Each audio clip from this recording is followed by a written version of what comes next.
Bienvenida, bienvenido. Hoy vamos a meternos en un tema complejo, con muchas vueltas. El proceso judicial contra el expresidente Álvaro Uribe Vélez. Tenemos delante fragmentos de su propio testimonio y documentos del juicio, así que vamos a basarnos en eso.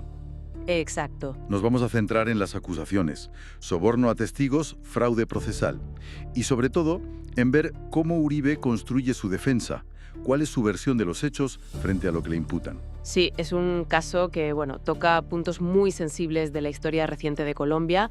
Hay muchos testimonios cruzados, elementos jurídicos bastante densos. Vamos a intentar analizar la información que tenemos para entender un poco mejor esas dos posturas tan enfrentadas. Vale, pues para empezar a entender la defensa, quizá mirar un poco el contexto, ¿no? Uribe tiene una carrera pública muy larga. Fue gobernador de Antioquia allá por el 95 al 97 y luego presidente 2 veces. Él mismo ha dicho que cuando era gobernador, la situación de orden público era, dramática. Ajá. Y en ese contexto impulsó las famosas Convivir, las cooperativas de vigilancia y seguridad privada. Las Convivir. Él las defendía como cooperación ciudadana, algo necesario según él, aunque, ojo, se opuso a una sentencia de la Corte Constitucional sobre cómo debían funcionar.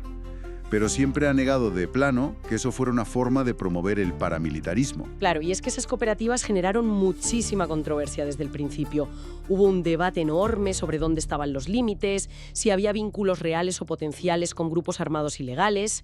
Y este contexto es importante porque parte de las acusaciones que vinieron después conectan de alguna manera con esa época y con esas estructuras. Y de esa época también viene un nombre clave que suena mucho en el proceso: la Hacienda Guacharacas. Fundamental. Uribe cuenta que su padre fue asesinado allí por las FARC en el 83 y que él, que nunca más volvió a pisar la finca. Dice también que el ELN la quemó en febrero del 96 matando a un trabajador y que al final la vendieron en julio de ese año. A una sociedad llamada Ganados del Norte, ¿no? Y él insiste en que no había relación familiar. Eso afirma. La importancia de Guacharacas en este juicio es total, porque hay acusaciones que sitúan presuntas actividades de promoción de paramilitares por parte de Uribe y de su hermano Santiago justo en esa zona y en esa época.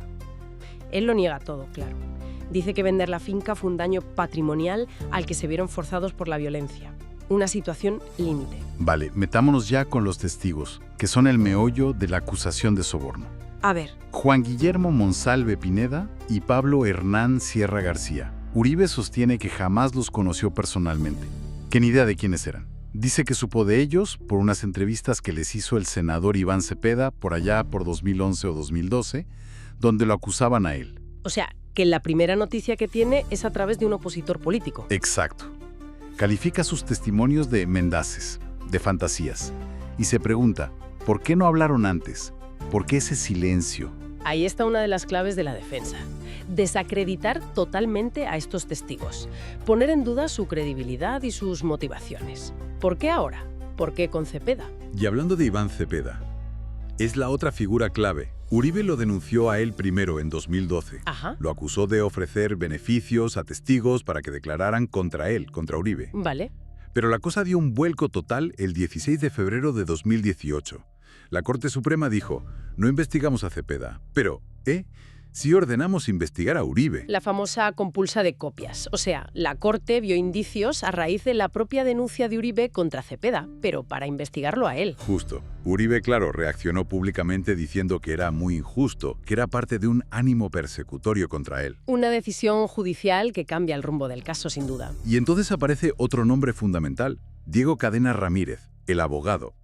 El abogado Cadena. Según Uribe, lo conoció el 28 de febrero de 2017. Cadena, según esta versión, le ofreció investigar una información que había salido de cárceles en Estados Unidos. ¿Sobre qué? Pues sobre una supuesta venganza contra Uribe por las extradiciones que él ordenó. Algo relacionado con el caso de su hermano Santiago. Y también sobre el asesinato de Álvaro Gómez Hurtado. Temas muy delicados. Vaya. Y aquí viene el punto central de la defensa respecto a Cadena. Uribe insiste, una y otra vez, que la única instrucción que le dio fue: busque solamente la verdad. Niega haber autorizado dar dinero o beneficios para que alguien mintiera o se callara. y dice que le pagó sus servicios con un lote. Claro, aquí está el núcleo de la defensa frente a esa acusación de haber determinado a Cadena para manipular testigos. Uribe dice, yo solo quería la verdad.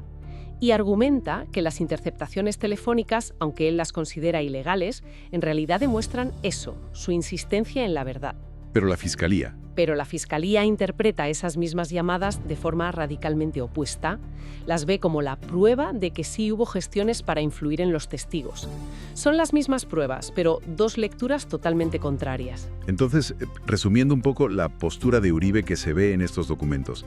Niega todo, se presenta como víctima de persecución política, dice que con Cadena solo buscaba la verdad. Refuta la credibilidad de los testigos clave, Monsalve y Sierra, y cuestiona decisiones judiciales como la compulsa de copias. Exacto. Y todo esto nos deja con una pregunta de fondo, ¿no? Sobre todo en un caso tan polarizado, con versiones tan opuestas sobre los mismos hechos, las mismas llamadas. ¿Cómo puede la justicia saber cuál fue la intención real? ¿Dónde está la línea entre buscar la verdad, aunque sea por caminos, digamos, poco convencionales, e intentar manipular un proceso judicial? Es una reflexión que, bueno, hay que